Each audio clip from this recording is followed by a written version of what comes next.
কোন একজন নারী, সে হয়তো পর্দা মেনটেন করে না, একটু হিপ হপ স্টাইলে চলাফেরা করে, তো সে ভাবলো যে না, আমি তো অনেক ভুল করে ফেলছি, আমি সংশোধন হব, আমি প্র্যাকটিসিং হতে চাই। তো এখন যখন সে আপনার কাছে আসছে নাসিহাত নেওয়ার জন্য, আপনি যদি বলেন যে তোমার এই করতে হবে, বোরকা ঝুলাইতে হবে, হাত মোজা পা মোজা, পারবে? এ বলবে আগে যা ছিলাম ভালোই ছিলাম। তাকে একটু একটু করে বোঝাতে হবে, মানে এই হেজাব এটা কেন, হ্যাঁ, কাভারিং আওরা এটা কেন, কেন এটা করতে, এটা বেনিফিটটা আগে বুঝালেন যে Islam consider women as a queen, নারীকে ইসলাম কি হিসেবে কনসিডার করে?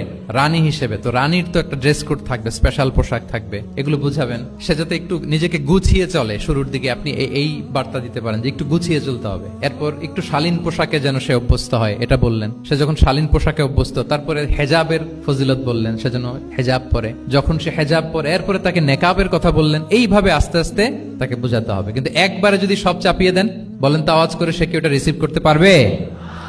কারণ এই যে গ্রাজুয়ালিটি আর তাদাররুজ, এই সিস্টেমটা আপনি ভায়োলেট করেছেন, করেন নাই। একটু একটু করে বললে এটা মানুষের ফিতরাতের সাথেও যায়, তার নেচারের সাথেও যায়। আমরা মদ হারাম হওয়ার কথা জানি, কয়টা স্টেপে হারাম হয়েছিল মদ? একবারে যদি বলা হতো বন্ধ করার সহজ হতো সাহাবাদের জন্য? হতো না। অনেকে আছে দেখবেন যে চেইন স্মোকার, তো যে চেইন স্মোকার, আপনি যদি বলেন যে এটা হারাম, আজকেই তোমার বাদ দিতে হবে, হারাম, এটা খেতে পারবে না, পারবে? ও দুনিয়া সব বাদ দিতে পারবে, সিগারেট বাদ দিতে পারবে না। তো তারে কি করতে হবে? ফ্লেক্সিবিলিটি দিতে হবে, যে আস্তে আস্তে ছাড়েন।